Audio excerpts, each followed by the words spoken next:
We've got division rivalries heating up. We've got players spitting on players. And of course, we have cash to be made. That's right, folks. It's the National Football Week. And stay tuned for our NFL Week 12 Best Bets episode.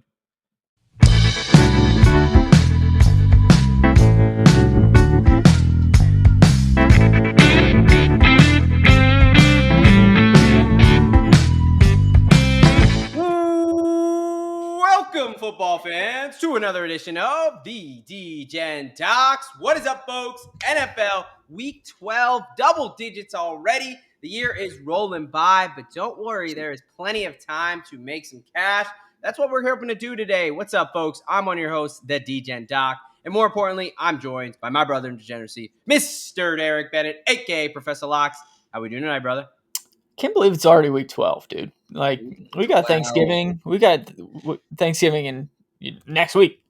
It's crazy how fast. I feel like, August and September, slow. October, I felt like was really long. But November, just boom, we're already here. And it seems like the NFL is heating up. But there's a lot of opportunities to cash out. What is up, folks? This is the NFL Week number 12 Best Bets, Picks, and Locks episode. Look at Vita Vea just showing how big he is. Yeah, look at the big little guy. Hey, folks, if this is your first time joining us, first off, cheers to you. Thanks for coming along board. And if you've been here rocking with us all season, we appreciate you. Let's go ahead and tell you what you're expecting here. NFL show. So we'll do a little bit of banter up top. We got a Spitgate to talk about, a couple things. But props of the week, both Derek and I will give out 3 props each. One of us swept the board last week. Then we will do what we call our docs prescriptions, our best bets we feel like we're so good about that we're prescribing them to you. We'll do a nice little Degen play, a little 20-1 and plus. And then, of course, Thursday night football preview between the Buffalo Bills and Houston Texans. This was a fun game last year and is going to probably be another fun one. So you're going to stick around for that, folks. But we've got some things to talk about. Notably, we've got some things to analyze here. We've got Spitgate. And I know for myself, if you're watching this game, it was very chippy between the Steelers and the Bengals. They don't like each other. Not a lot of love lost. Yeah, and these two were going at it all game long. All game. So then you see late in the game, and, on the screen, you just see Ramsey kind of go off, and then all of a sudden he's ejected. Like, what the hell's going on? And you see him clearly kind of throw a punch at Jamar Chase. And you're just like, oh, boy, needs to calm down there. But then he says after the game he got spit on. Chase adamantly denied it. But the proof is in the saliva. This is a crude picture. You can see it better on video. Yeah. But, Jamar Chase spit on Jalen Ramsey and is now suspended 1 game. He tried to appeal. It was upheld. As a Steelers fan, what are your thoughts about these rowdy little Bengals spitting on players? How's it feel, man? Yeah, I mean, as a whole, you can't necessarily spit on another human being. No. And if that happens, like, you can't feel anything else but disrespect, especially when Jalen Ramsey is quickly becoming the Steelers' enforcer on the back end of that defense. Like, obviously, Jalen Ramsey likes to talk a little bit. It's one of his favorite parts of the game, it seems like, is just running his mouth and then typically showing up and putting it to whichever wide receiver he's across. But, not a great look for Jamar Chase because, obviously, he is suspended going into this matchup against the Patriots this week. Yeah, look, I mean, like you said, no one should ever spit on another human being, and anything that happens, you're kind of liable to deal with the consequences after that. So don't really feel bad for Chase here. No. All right, another thing I wanted your opinion on here. So concussions, in the medical space, in the NFL, something that's ever changing and growing. Typically, we've kind of fallen into this battle rhythm, this normal pattern of guy gets concussed, he misses a game, comes back the next week. Right. 5 years ago, most guys would get concussed and play the following week. Now we've seen a little bit of a change. But I want to talk about DeMeco Ryans because C.J. Stroud now missing the 3rd game.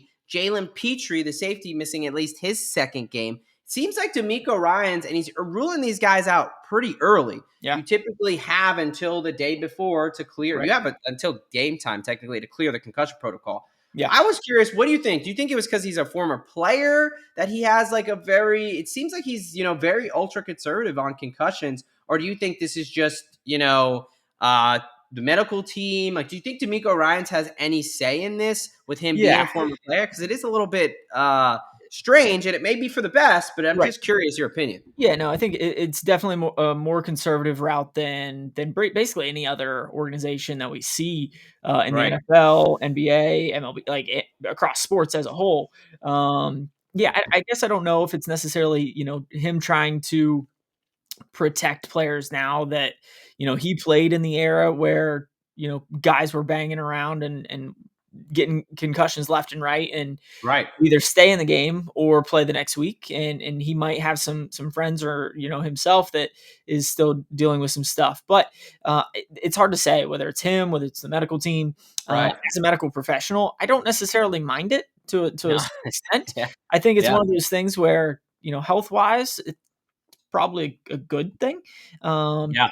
But at the end of the day, I think right now we're in week 12. And this is kind of where we usually start to see teams that are still vying for a playoff spot really start to ramp things up. So I would not be surprised if kind of the back third of the season, he starts becoming a little bit more lenient, or the Texans start to become a little bit more lenient if they continue to be in the hunt, which they're like barely in the hunt right now.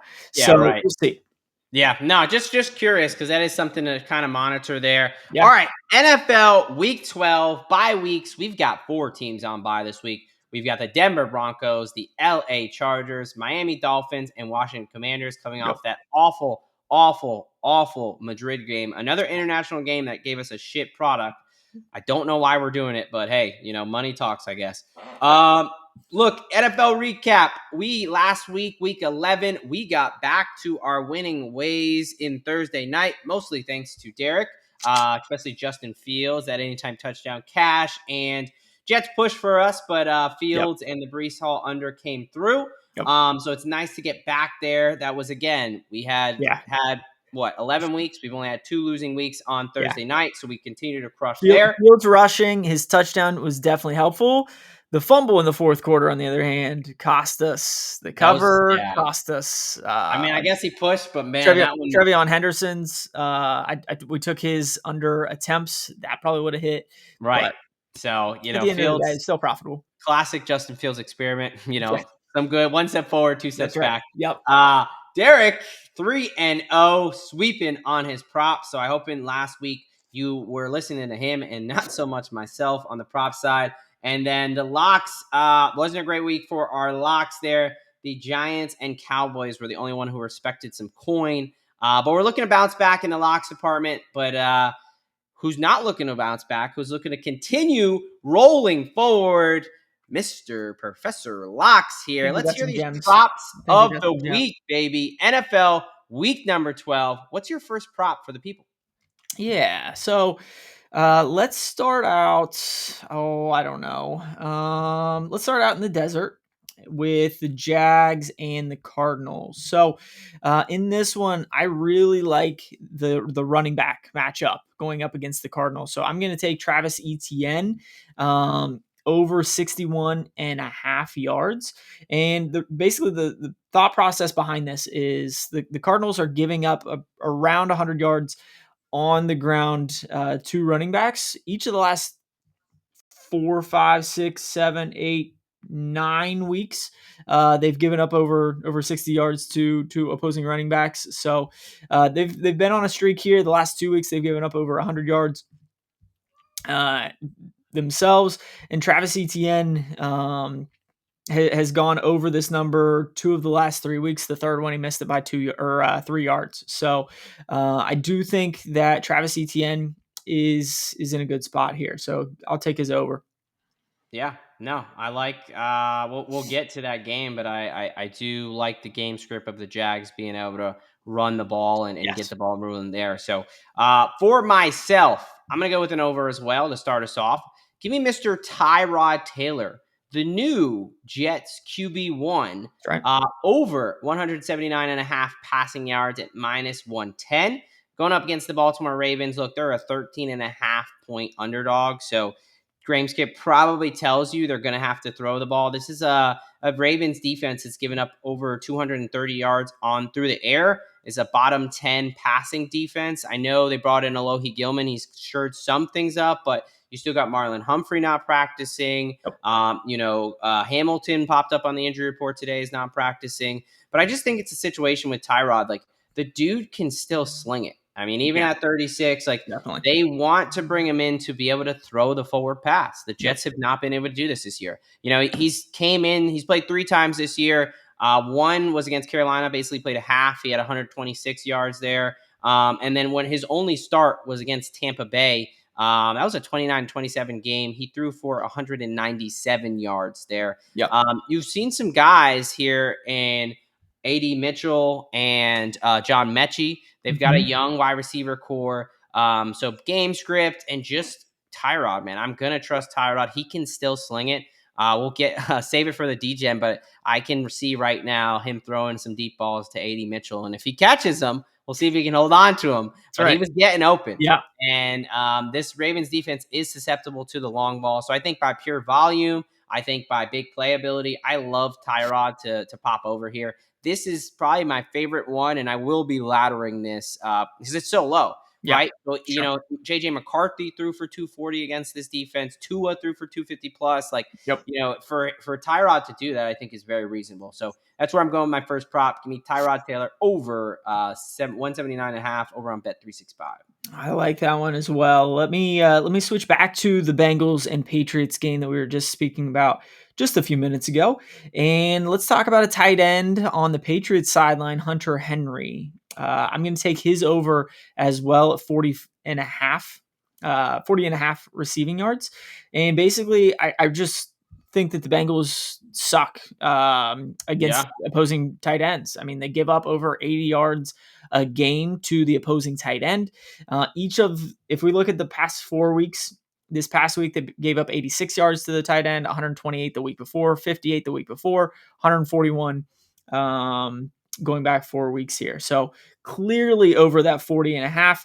If we extend this back a couple more games, 50 yards, 101 yards. I mean, they just suck against the tight end. They suck against the pass as a whole. And I think this is a good opportunity for Hunter Henry to have himself a little bit of a game here. So this past week, he had 4 catches for 45 yards.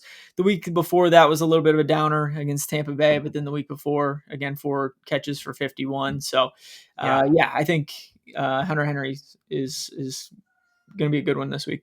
Yeah, no, May clearly likes him. He is the number 1 receiving threat out of that tight end room there. The only other tight end that gets any love at all is Austin Hooper, and he only has 13 catches on the year. So and he's been banged up and in and out of the lineup. So right.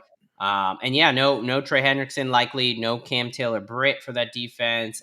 Likely no Shamar Stewart. It's just hard to imagine, a world where the Bengals defense turns it on. Right, they're not getting this influx of guys coming in. They're, the Patriots have one of the best offensive lines in the league this year. So right, yeah. I'm gonna stick in that game, man. Give me Chase Brown under 16.5 rushing attempts. Paying some juice here, -125 over on Bet365. This is kind of a twofold situation. One, New England Patriots are the number 1 defense against the run in the NFL. So from a success standpoint, I do not expect, this is the worst rush offenses in the NFL in the Bengals. This is a team that's very quick to get away from the run. He has only hit this number twice this season. In the first game against the Browns, a 17-16 game, and then last week against the Steelers when they were having some success like they had previously. Now, I think game script wise, not to bury the lead here on a future play, but I like the Patriots a lot in this one. No Jamar Chase. I think that offense is really going to struggle figuring out what they're going to do. So I expect them to be playing from behind. I think if you want to get involved with him in the passing game, I'm okay with that type of situation. But again, you're going up against the number 1 rush defense. Is a team where Zach Taylor loves to call 50 passes just to wear out Joe Flacco's tired arm. And I know Joe Burrow is practicing, and I still don't expect him back this week. But let's say he even does. I mean, that's even better. They're going to Right. try to throw it even more, right? Yep. That's just what this team does. So Chase Brown under 16.5 rush attempts. He's only hit this twice all season. Yeah, I think All I'm right, gonna where are have we going? to tail you on that one. Final one. Let's talk about the Colts and the Chiefs game. Good I game. got a Big little game. Patty Mahomes prop here for you. And I know you're usually on Patrick Mahomes rushing yards related stuff, but in this one, I'm going to take his under 25 and a half rushing yards against the Colts. He hasn't come close to this in the past two weeks. He's only had Yeah. one carry each of the last 2 weeks at 3 and 5 yards. Yep. And I got a question for you. What's up? How many times have the Colts given up over 20 yards rushing to the opposing quarterback Oh, that's a good this season? question. Let's see. We're in week 12. I'm gonna say 3 times. One time. Ooh. And that was way back in week 7 against Justin Herbert. He got to 31. Besides that, Yeah. they've gotten this past week they gave up -1. The week before it was 0. The week before that was 4. Then it was Justin Herbert 19, 8. I mean, they just don't allow rushing lanes for opposing quarterbacks. They typically keep them contained. So yeah, give me Patrick Mahomes under 25 and a half at -110. I like that. There's been a clear shift. I think they've gotten the running game going with Kareem Hunt and some of the other guys, and with their wide receivers. Like I think he's kind of made a concerted effort not to run as much.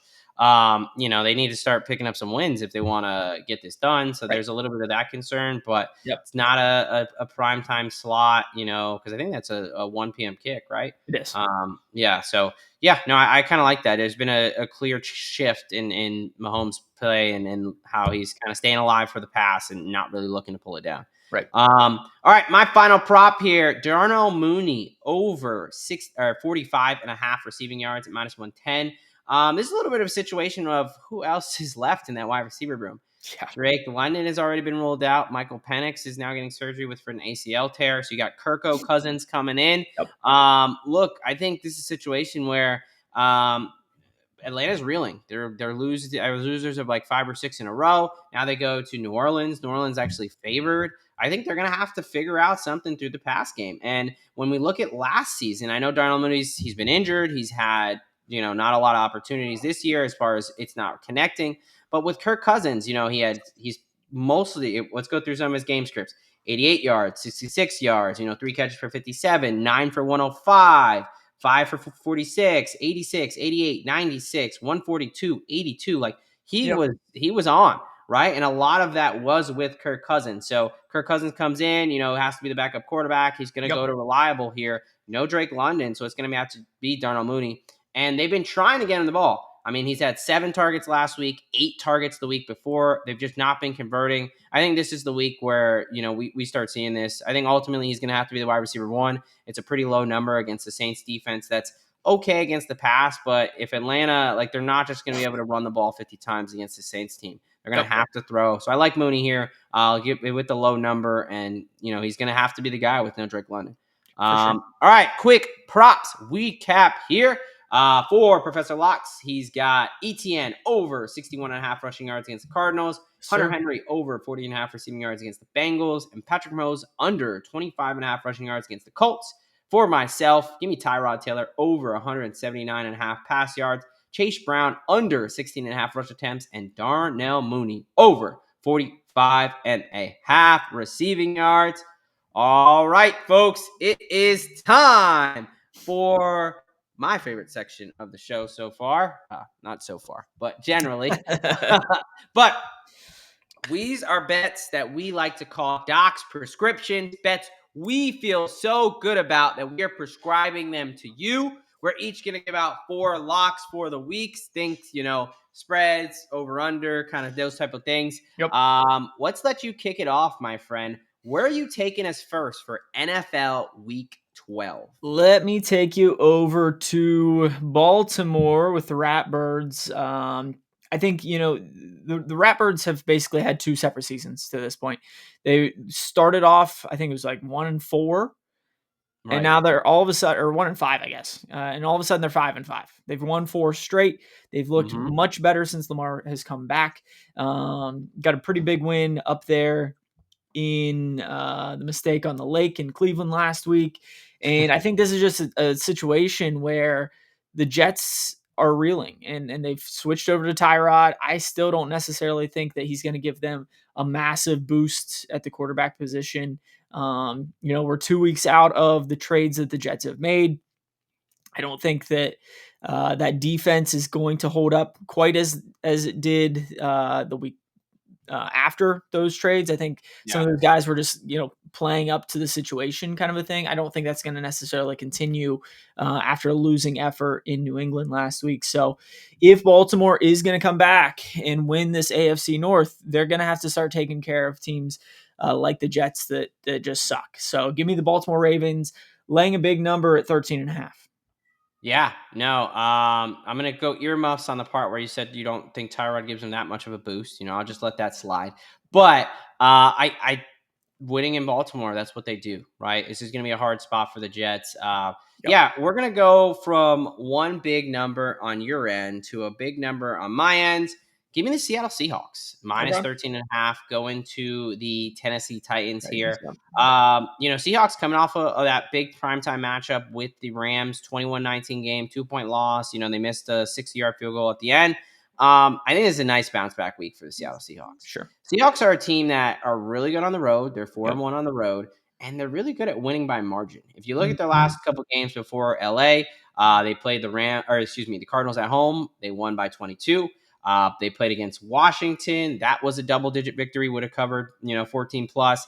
And then they even beat the Houston Texans. That was more, what was that, an 8-point victory? But Mhm. still, like they really know how to beat up on bad teams. They And do. Tennessee at 0-5 at home is a very bad team. Yep. They're not very good. I mean, the Patriots came to town not too long ago, beat them 31-13. Calvin Ridley, supposed to be the wide receiver number one, finally comes back from a hamstring, broken fibula, out for the season. Yep. On their injury report today, Illick Illuminor, the There guy you out go. of Stanford, who's supposed to be someone who helped replace him. He's not practicing. Kevin Zeitler's not practicing. Zephyr Simmons. They already don't have L'Jarius Sneed.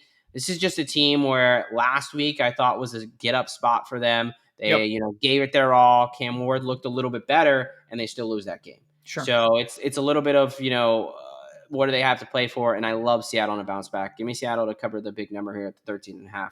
What do you got next for us? Next one, let's take it. Let's go out to the West Coast on Monday night. The Carolina Panthers against the 49ers. I really like the Niners and how they looked last week with Brock Purdy being fully healthy.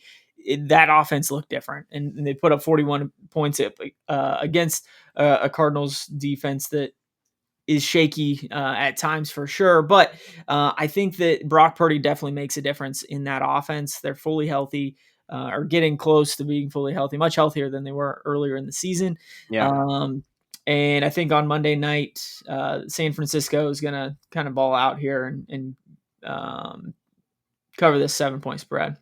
Yeah. No, I like that. I think Carolina has. I'm still not convinced they're a good team. Me So neither. I still need to see it from And them. And that's the one kind of like sketchy part about this is like they're really good on the road or have been, as of late. They got a win last week against Atlanta, a couple weeks right. ago against Green Bay, a couple weeks before that. Obviously, they played the Jets. Everybody beats the Jets, but at the end of the day, I still don't trust Bryce Young. No. Yeah, I know. I know he had a monster game last week, but yeah, I have that similar sentiment, and it's all the way. It's a far trip, so yeah, I don't mind that at all. All right, let's go. Keeping with going out that way to the west, but I'm going to take the Jaguars Mm, -3 at the Arizona Cardinals. yep, There, this is a situation where I've been on the Jags for the whole season, really. And the Cardinals, the Jacoby Brissett thing is nice, and he's given them a little bit of a boost. But Marvin Harrison Jr. already mhm, rolled out again. right. Imari DeMercado is not going to be out there. Trey Benson did get his practice window open. We'll see if he returns, but I'm expecting Brian Thomas Jr. to be back. Yep. I like the addition of Jacoby Myers. I'm kind of a Jacoby Myers guy. I think that he can help them out. I know, ETN and Tune are limited in practice, but I fully expect them to go this week. Yep. And I think this is a situation where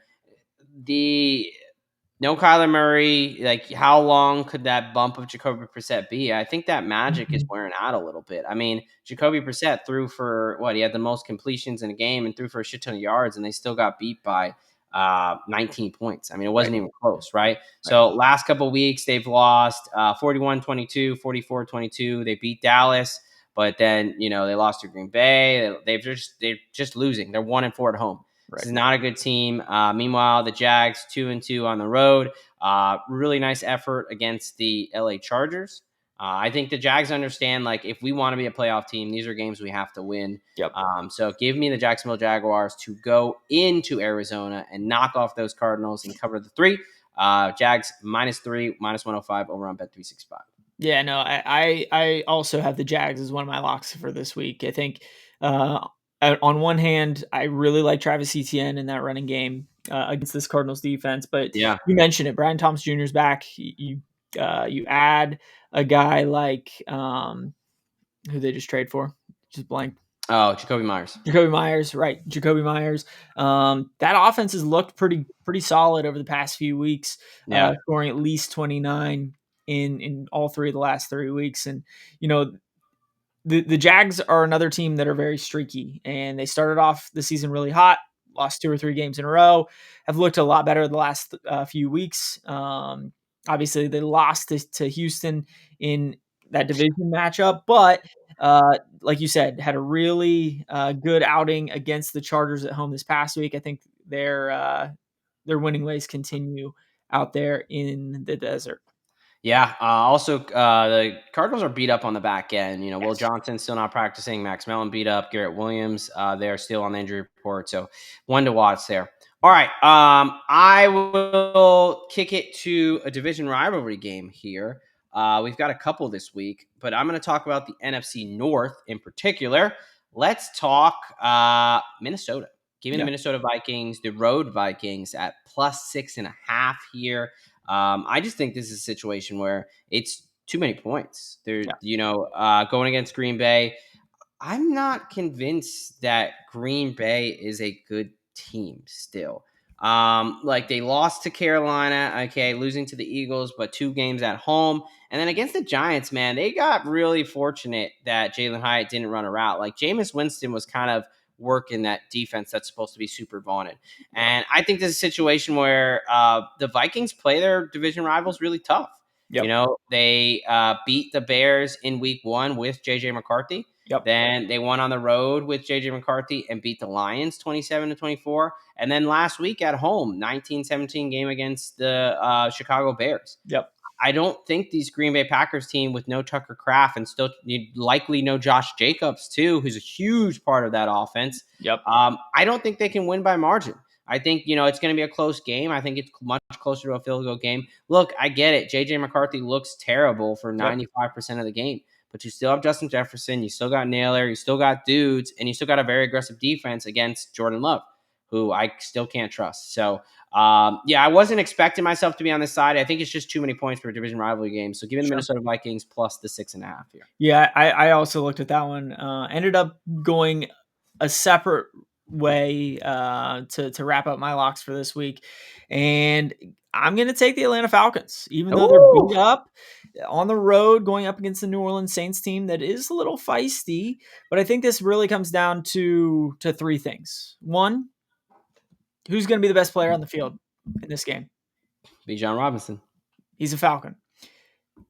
I personally am still trusting Kirk Cochains more than Tyler Shuck. I think it's just one of those things where, he's a veteran that he still can read defenses at the end of the day. Can we fully trust his arm? Maybe not. But I think the final thing basically comes down to this. New Orleans won last week. Yeah. They don't do that very often. True. I'm fading New Orleans coming off a win. And I don't think the Falcons, although they've been reeling as of late, I still don't know why they're a dog against the Saints team. So give me the Falcons and the 1.5. Yeah, that game has kind of got me perplexed, man. Backup quarterback Drake London not going to be out there. That's a lot of your offense, but Yeah, they've played a lot of tough teams. They've played them well, but they keep Yep. finding ways to lose. Right, Saints coming off a win, coming off the bye. Good luck, man. That's a very interesting game, but I have no idea how that's going to go down. So I'll let you take that all on your own there. My last lock for this week. Give me the New England Patriots -7 at the Cincinnati Bengals. Couple things here. I was wrong in the offseason. I already did the hand up. The Patriots are a good team, man. They are a solid team, and I think it's ready for the league to kind of admit this. And then two, like this Cincinnati Bengals team, no Trey Hendrickson, no Yep. Cam Taylor-Britt, likely no Shamar Stewart, already Yep. one of the worst defense in the league, Yeah. going up against New England Patriots team that they're number one against the run. Yep. Bengals already struggled to run the ball, so we're going to be one-dimensional. And our best wide receiver is not going to be out there. No Jamar Chase. He's suspended. Right. So whether it's Joe Burrow off a gimpy leg, which I don't expect it to be, I think it's going to be Joe Flacco again. T. Higgins, Christian Gonzalez can lock up the number one wide receiver. Where are we going with the ball? Like, what's the offensive game plan? And it's not just like, oh, we need to score 14 points. Like, you have to score 28 points plus. Like, the other Bengals are the one team where if you even score 35, you're still liable to lose. Right. So I Higgins think could that still have 3 tuds, and exactly. I think that Drake May is going to just like Drake May, Travion Henderson, Stevenson, Butte, all these guys are coming back. Yep. I get Milton Williams being out. It's going to be a little bit of a loss, but it's not going to show up against this offensive line. So I love this was one I also didn't really want to be on. I was like, man, that's a lot to be laying on the road. But like the Bengals, like they just know Hendrickson. There's no reason with the guys they're going to have out there that I want to be backing this Bengals team. So you know what? I'll lay the chalk there on the road. Give me the New England Patriots -7, -110. I think they're a good team, and good teams handle business against garbage of the NFL. So that's where I'm putting the Bengals right now. All right, a best bets recap for Professor Locks. He's got the Baltimore Ravens -13.5 against those Jets at home. The 49ers is a big favorite at -7 against the Panthers on Monday night. Jaguars heading out to the West Coast to defeat the Arizona Cardinals, laying the 3 there. And then the Falcons, small dogs on the road division dogs there to get it done against the Saints. For myself, give me the Seahawks laying the big number as road favorites against the Tennessee Titans. I will also be on the Jags, Minnesota Vikings to keep it close in the division rivalry game against Green Bay, and the Patriots to do what good teams do and beat the trash in the NFL, even on the road. Those are our best bets, Doc's prescriptions for NFL week number 12. All right, time to have some fun. Let's talk a little bit Degen. Let's get degenerate here. My friend, what is your Degen play for NFL week 12? Yep, I got a 2-part parlay here. The first one is Shadur Sanders to have himself a little bit of a day and go over 200 passing yards in this one. Basically, to me, it comes down to this. Shadur Sanders, as we've somehow come to realize just within this past week, backup quarterbacks don't practice much. They don't get many reps with the first string offense. Right. I don't know why people have been so up in arms about that this past week, but the starter is going to get the starting reps. Anyways, and so I think that he's gonna have a little bit of a chance here to start throwing to guys like Jerry Jeudy and Fannin and Njoku, and start to develop a little bit of a relationship with some of those guys. And two, they're going up against a Raiders team that gives up at least 200 yards every single week, except for a couple weeks ago against the Broncos. They've given up 268, 220, 286, 222. Every week they give up 200 plus yards. So I think Shadur Sanders has grown up in the spotlight. This is not going to be, it's still his first start, but he's been in the spotlight basically his whole life. So Shadur Sanders, 200 plus passing yards. The other one is Jordan Love to throw a couple picks against the Vikings. I liked your analysis earlier. That Vikings defense is pesky. They like to throw all kinds of things at opposing quarterbacks, and they have I believe the second most interceptions this far in the league. So give me Jordan Love to throw 2 picks and Shadur Sanders to throw for over 200 for a nice 23-1. Yeah, I like both those actually. Talk about a nice landing spot to go against this Raiders defense and to have your defense go against that offensive line. Yes. And Jordan Love, man, he just throws off his back foot. He floats that ball. Yep. It's a very aggressive defense, like you said. Absolutely. Absolutely love this. 23-1. I think that's a great price. I will definitely have to be riding along with you there, brother. All right. For myself, I've got two plays as well, one a little bit longer than the other. So let's start Okay. with the shorter odds. Um, Mr. Taysom Hill, anytime touchdown. That's at 3-1 Ooh. by itself there. Okay. He's a guy who he had 7 carries last week. He had 4 the week before. He had a target through the air. I think that they're going to be able to score in Atlanta. You can run in Atlanta. Yeah. And I think they're going to get around the goal line. And I like Taysom Hill. You know, he's getting further away from that knee injury, that ACL tear. Yep. He's clearly involved in the offense, and I think it's For sure. time. You know, he scored once on the year already. I think he's going to be in the end zone again in this one. So give me Taysom Hill, and I'm going to pair that with a guy. I was talking Tyrod Taylor, man. Tyrod Taylor, you know, I think that he can throw a beautiful deep ball. I've Yeah. seen it on the Giants, and I'm telling you right now, the guy who's going to be on the end of it, AD Mitchell. Okay. Adonai Mitchell there, 80 plus receiving yards. That's 12 to run. He had 6 targets last week. I mean, we saw a couple of deep shots. He just got to catch the ball, right? Yep. I Yep. think Tyrod Taylor throws a very catchable ball. Mitchell already has a 92-yard game. I think, you know, when we look at this Ravens defense, although improved a little bit with Gilman, they played the Mhm. Vikings, and Jalen Naylor had 124 yards and a 60-yard bomb. Like, they are susceptible to those long throws. And I think the Sure. beneficiary of that is going to be AD Mitchell. So I love him and Tyrod this week. So it's AD Mitchell, 80 plus receiving yards, and Taysom Hill, anytime touchdown for a 51-1 little Ooh. pink there. Okay. Um, Yeah, I don't mind either of those. We might have to throw this into a little round robin as well. Yeah, why the not? only thing I don't like is AD Mitchell for 80 yards against my Ravens play. As long as he gets tackled, Love this by guy. the 5-yard line, or he just drops the ball again as he runs into the end zone, Right. I'm good with this. I don't need the touchdown. I do not need a touchdown. I'll Right. take all the yards, drop the ball, do not care. Yep. All right, my friend, let's get over to this Thursday night and get on out of here. It's time for the Thursday night football preview. We've got the Buffalo Bills heading to the Houston Texans here. 7-3 Buffalo Bills are laying 6 on the road, minus 270 on the money line. The Texans +6, plus 225 home dogs, sitting there at 5-5. Both these teams have the playoffs on their minds. Over under sitting at 43.5. I'll go through the injury report here. For the Bills, they are going to be without star tight end Dalton Kincaid with the hamstring. Still has not practiced. I expect him to be out for a little bit of time here, like I said the other week. Mhm. Then you have Mecole Hardman, who's going to be out, and Curtis Samuel as well. Khalil Shakir did not practice this week. His wife had a baby, but he's going to be good to go.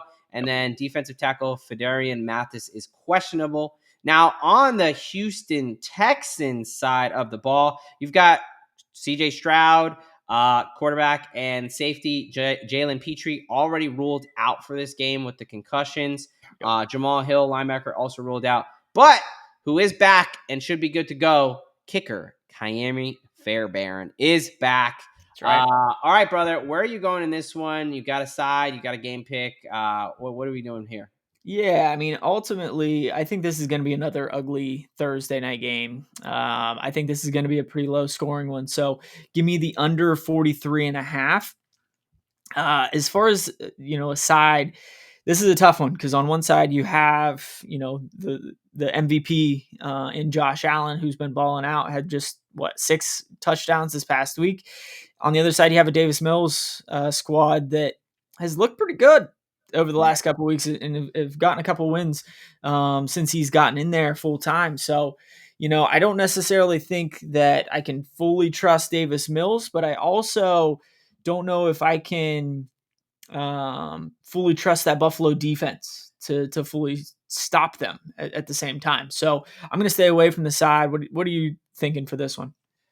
Yeah, I mean, early in the week, I grabbed Buffalo -4.5. It's Yeah, now up to I did 6. too.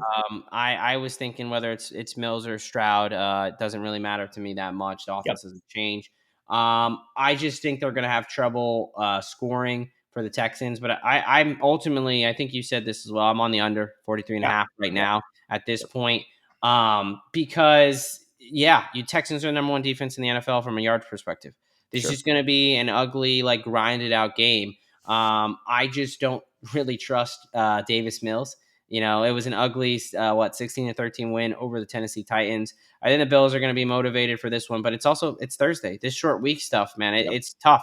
We saw it with the Broncos and the Raiders. Like we've seen it. Like it's hard to kind of have that quick turnaround for these guys. Yep. Bills offense can't completely trust him without Dalton Kincaid. I think he's their best wide receiver. And then, Texans don't have their starting quarterback. Their offensive line is still dog shit.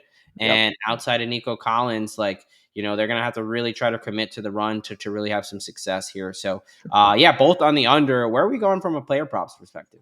Yeah, I mean, at the end of the day, like I said, I can't fully trust this Buffalo defense. So I do think the way to win against the Bills is by running the ball. Yeah. And the Bills have one of, if not the worst, rush defense in the league this season. So give me Woody Marks at 70 plus rushing yards at plus 125. I do think that the Texans defense is pesky. They have some ball hawking defensive backs there, so I think that Josh Allen could throw a pick in this one Yeah. at minus 116. I also don't think that Josh Allen's going to be running the ball a ton in this one. That. So give me his under 6.5 rush attempts at minus 119. I think ultimately the way that the way that the Bills are going to be able to score is primarily through the air. At the same time, I think Josh Allen's going to have to put the team on his back towards the end of the game. So give me Khalil Shakir over 42.5 receiving yards. And then finally, Fairbairn's back. He's on my fantasy roster for a reason. He makes field goals. Yeah. Time and time again. So give me his over 1.5 field goals at minus 127. I love it. I love a lot of what you said. I'm going to piggyback on some directly. Josh Allen over an interception. He's had an interception, in the past several games here. He had two turnovers last week. Like we're seeing the little bit of the erratic Josh Allen. Yes. This is the defense that's he could have multiple. Like this defense is very opportunistic. That back end is nasty. Yes. And they quite frankly don't have the wide receivers that are going to threaten these defensive backs. And they have the defensive ends that can chase Josh Allen down and really put some pressure on him. Absolutely. I mean, I think that's going to play into this under here. But yeah, I love the Josh Allen over half an interception. It was minus 113 yesterday at DK. I didn't check the updated number there. But similar to your Josh Allen under rushing attempts, he ran a ton.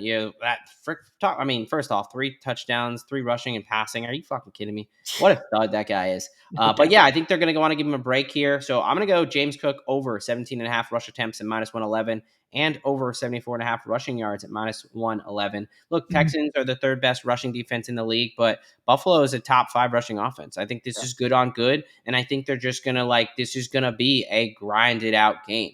I think Buffalo ultimately, they understand they're down 2 wide receivers and their best receiving threat and their tight end. They're going to have to try to find some success in the running game. I think, even if it's 3 yards and a crown of dust, I think that's the way that you got to beat down and kind of grind down this Texans defense. So I think James Cook has himself a day. I am on you with the Fairbairn. I like your over 1.5 field goals, even if you're paying some juice there, better. I saw it yesterday at over 7.5 kicking points at plus 105. He's hit this in 4 out of his last 5 games. He's usually a double-digit guy because they usually kick multiple field goals. So I am on Fairbairn as well. And then a couple things you talked about. Texans running the ball against the Bills. The Bills have the 2nd worst rush defense in the league. You have to attack them through that way. Although the Texans struggle at this sometimes, I'm going to play both these running backs. Give me Nick Chubb over 20.5 rushing yards, minus 110. I think he only needs about 6 carries to get this done. It's a very low number. And then Woody Marks over 75.5 rushing and receiving. This is what I really like. I'm going to actually ladder this here. Woody Marks is someone who is capable both through the running game and out of the backfield. Sean Tucker had himself an amazing day last week against this Bills defense.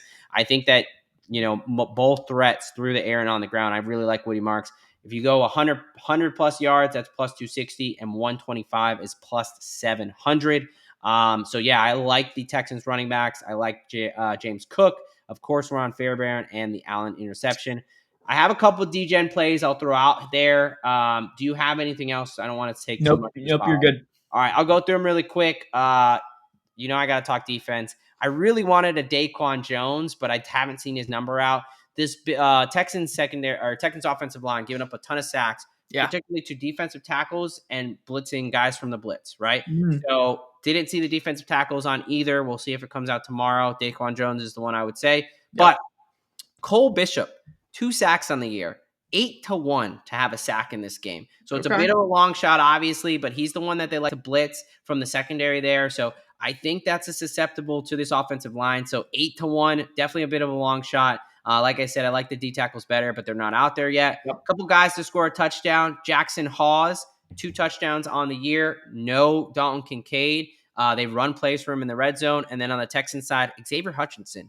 He's the second leading receiver for touchdowns. He has 3 this year. He's at plus 850. It's a bit of a crapshoot for that wide receiver room after Nico Collins. So I like those 2 guys as long shots. And then my final one, Tyrell Shavers, 50-plus receiving yards at 5-1. He had 90 yards last week. He is someone who can get over the top of a defense.